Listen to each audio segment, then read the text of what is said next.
清华大学有2个学生真喜欢啉咖啡，伊嘛研发出讲是全世界头一台用微波的原理来烘的豆仔机。毋但摕到专利，即马伊嘛有影开一间咖啡厅，实现家己的梦想。哇，好香哦，真的很香呢。巷仔内传来一阵阵咖啡的香味，藏在新竹古城区内底这间咖啡馆，头家是这2位清华大学的学生，其中一位阁还未毕业。刷开2年的时间，应用学校内底学到的技术，佮甲教授讨论，研发出这台微波烘咖啡豆的机器。它就是带给我像喝茶的那种清爽的，然后不会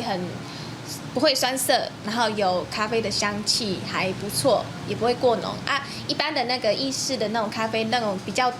浊的那种味道完全都没有。这台机器最主要就是热源是用微波，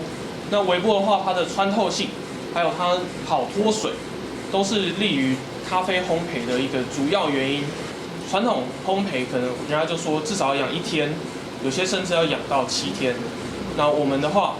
经过很多玩家来喝，他说：“烘完马上就可以喝了。”另外一位学化学的同学，当初家己想要开咖啡厅，厝内人嘛讲已经读到清华大学啊，极力反对。经过真侪沟通，甲实际努力证明，才受到肯定。你都已经快毕业了，然后跑去做咖啡，一开始当然是会有点排斥，不过